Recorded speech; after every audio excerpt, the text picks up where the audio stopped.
Pandian store சீரியலில் today எபிசோடில் பாண்டியன் இருந்துட்டு முடிஞ்ச அளவுக்கு நம்ம கதிரை எப்படியாவது வெளியே கொண்டு வந்துடணும்னு சொல்லிட்டு போராடிட்டு இருக்காரு. லாயரும் இருந்துட்டு என்ன பண்ணலான்னு சொல்லிட்டு யோசிச்சுட்டு இருக்கிற போது திடீர்னு கதிரை ஜெயிலுக்கு கூட்டிகிட்டு போகணும், ரிமாண்ட் பண்ணணும் அப்படின்ற மாதிரி சொல்லி எல்லா ஃபைலையும் எடுத்துக்க சொல்கிறாங்க. பாண்டியன் இருந்துட்டு போய் போலீஸை பார்த்து பேசிட்டு வரலான்னு சொல்லிட்டு போகிறாங்க. ஆனால் அங்கே பார்த்திங்கன்னா ஜெயில் லாக்கப்பில் கதிரை போட்டு வச்சுருக்காங்க.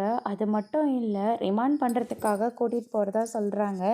எங்களால் எதுவும் பண்ண முடியாது, நீங்கள் எதுவாக இருந்தாலையும் கோர்ட்டில் பார்த்துக்கோங்க அப்படின்ற மாதிரி சொல்லிட்டு எல்லாரையும் அங்கேருந்து விரட்டி விட்டுட்டு கதிரை கூட்டிகிட்டு போகிறாங்க. டே கதிரை அப்படின்ற மாதிரி சொல்லிட்டு இருக்காங்க. அப்பா இப்போதைக்கு நான் முக்கியம் இல்லைப்பா, மாமாவோட ஹெல்த்து தான் முக்கியம், அதனால் நீங்கள் நல்லபடியாக மாமாவை பார்த்துக்கோங்க அப்படின்ற மாதிரி சொல்கிறாங்க. எனக்கு நீயும் முக்கியம் தானடா, நீ சின்னதாக ஒரு எறும்பு கூட துரோகம் பண்ணாத ஒரு ஆள்ரா, உன்னெல்லாம் எப்பட்றா இவங்க கொலை கேஸில் தூக்கி உள்ளே போடுறதா சொல்லலாம் அப்படின்னு சொல்லிட்டு ரொம்பவே ஆதங்கப்பட்டுட்டு இருக்காங்க. அதுக்கடுத்ததான் இந்த சைடு வீட்டில் எல்லாருமே இருக்காங்க. போலீஸ் வராங்க.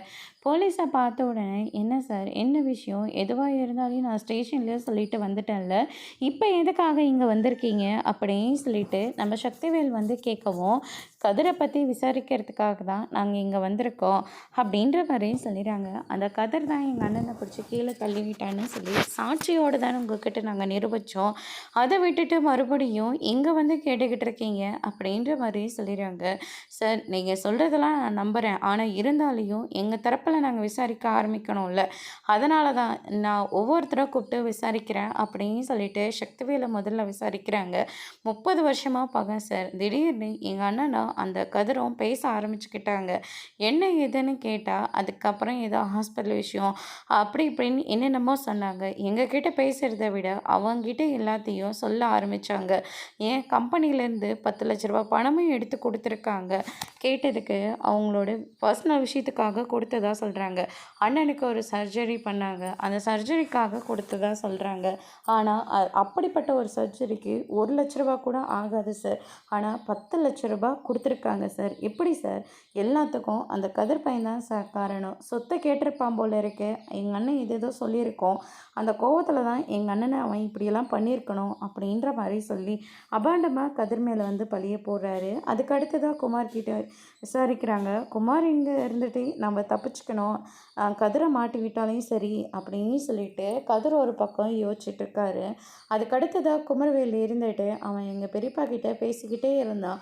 ஆனால் திடீர்னு பார்த்தா கீழே தள்ளி விட்டுட்டான். அதுக்கப்புறம் அங்கேருந்து பயந்துட்டு நான் வீட்டில் சொல்லிட்டேன் சார், நான் பார்த்த விஷயத்த அவனும் பார்த்துட்டான், அதனால தான் பெரியப்பாவை கூட்டிகிட்டு அவன் ஹாஸ்பிட்டலில் சேர்த்துருக்கான். மற்றபடி பெரியப்பாவை போட்டு தள்ளுறதுக்காக தான் அவன் பெரியப்பாவையே கூட்டிகிட்டு போயிருக்கான் அப்படின்ற மாதிரி சொல்லி ஸ்டேட்மெண்ட் கொடுக்குறாரு. அதுக்கடுத்து தான் அம்மாச்சி கூப்பிட்டு விசாரிக்கிறாங்க. 30 வருஷமாக அந்த குடும்பத்துக்கும் இந்த குடும்பத்துக்கும் பிரச்சனை தான், ஆனால் இருந்தாலையும் கதிர் ஒன்றும் அவ்வளோ கொடூரமான ஆளெல்லாம் கிடையாது.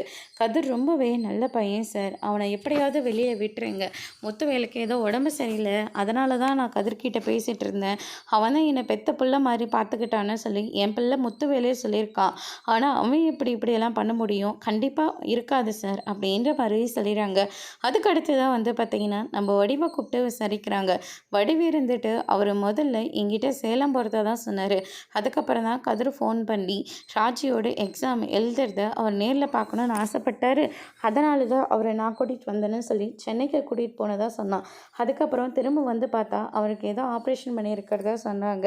கதிர் ரொம்பவே நல்லா பார்த்துக்கிட்டான் தான் எங்கள் வீட்டுக்காரர் சொன்னார் அப்படின்னு சொல்லிட்டு நம்ம வடிவு ஒரு பக்கம் சொல்லிக்கிட்டு இருக்காங்க. சுகன்யா இருந்துட்டு அந்த கதிர் ஒரு முரடன் சார், எதுக்கு எடுத்தாலும் 3 ஆம்பளைங்க ஒன்றா சேர்ந்துக்கிட்டு இந்த குடும்பத்தை தாக்கிக்கிட்டே தான் இருப்பாங்க, அந்த குடும்பத்தில் ஒருத்தர் கூட விட்டுறாதீங்க அப்படின்ற மாதிரி சொல்லி ஸ்டேட்மெண்ட் கொடுத்துட்ருக்காங்க. பழனி இருந்துட்டு கதிரை நான் தூக்கி வளர்த்த பையன், அவன் ஒன்றும் அப்படி பண்ணுற ஆள் கிடையாது சார், அவன் என்றைக்குமே இந்த குடும்பத்துக்கும் அந்த குடும்பத்துக்கும் நல்லது மட்டுமே நடக்கணும்னு நினைக்கிறவன் ஒருத்தன் அப்படின்ற மாதிரி ஒரு பக்கம் ஸ்டேட்மெண்ட் கொடுத்துட்ருக்காங்க.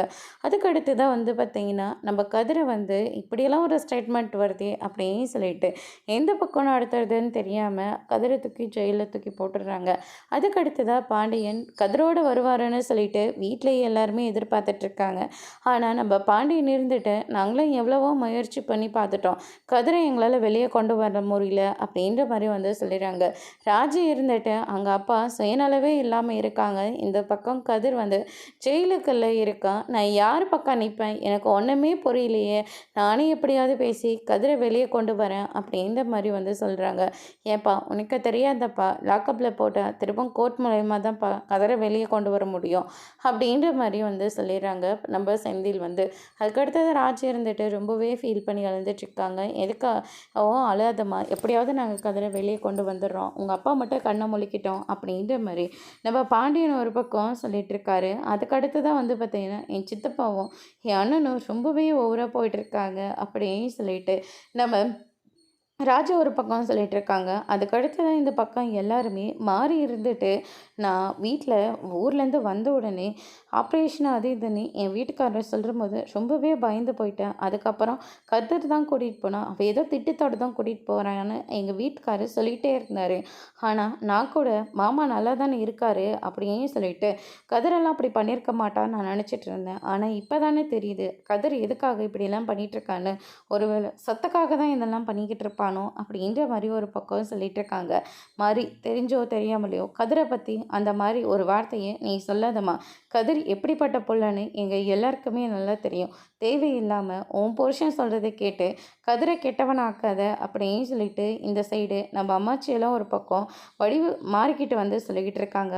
மாரியக்கா சொல்கிறதுல என்ன தப்பு இருக்குது? நீங்கள் தான் வெகுளியாக இருக்கீங்க அத்தை. அந்த கதிர் ரொம்பவே மோசமான ஆள் தான் அப்படின்ற மாதிரி சொல்கிறாங்க. சுகன்யா இப்படியெல்லாம் பேசாத அப்படின்னு சொல்லிட்டு பழனி இருந்துட்டு அவங்கள வந்து திட்டிகிட்டு இருக்காங்க.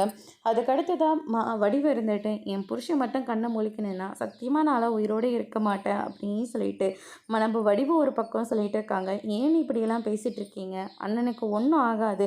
கண்டிப்பாக அண்ணன் கண்ணை முழிச்சு என்ன நடந்ததோ அதை சொல்லுவார். அப்பாயாச்சு உங்களுக்கு என்ன உண்மை நடந்ததுன்னு தெரியும்ல அப்படின்ற மாதிரி சொல்லிடுறாங்க.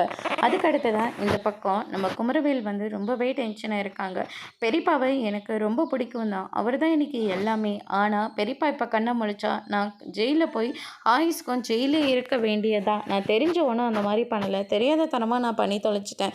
ஆனால் அது இவ்வளோ பெரிய விஷயமா வந்து நிற்குது. பெரியப்பா கண்ணே முழிக்கக்கூடாது சாமி அப்படின்னு சொல்லிட்டு ஒரு பக்கம் வேண்டிகிட்டு இருக்காரு. டாக்டரெல்லாம் உள்ளே போகிறாங்க. சக்திவேல் வந்து கண்ணை முழிக்கிறாங்க. நேற்று அட்மிட் பண்ணது இன்னுமே எந்த ஒரு ரிசல்ட்டுமே தெரியவே இல்லை. பேசாமல் அண்ணனை வேற ஒரு ஹாஸ்பிட்டலுக்கு கூட்டிகிட்டு போயிடலாமாடா அப்படின்ற மாதிரி சொல்லிக்கிட்டு இருக்காங்க. அதெல்லாம் ஒன்றும் வேண்டாம்ப்பா. டாக்டர் இப்போ தான் உள்ளே போயிருக்காரு. கண்டிப்பாக பெரியப்பாவுக்கு ஒன்றும் ஆயிருக்காது அப்படின்ற மாதிரி சொல்லிட்டு இருக்காங்க. அண்ணனை இந்த நிலைமைக்கு ஆளாக்கானவனை சத்தியமாக உசுரோட விடக்கூடாது. அவனை எப்படியாவது தூக்கி ஜெயிலில் தூக்கி காலம் ஃபுல்லாக தூக்கு தண்டனை வரைக்கும் வாங்கி கொடுக்கணும் அப்படின்ற மாதிரி ஒரு பக்கம் சொல்லிட்டு இருக்காரு. அதோடு இன்னைக்கான எபிசோட் முடிச்சிருக்காங்க.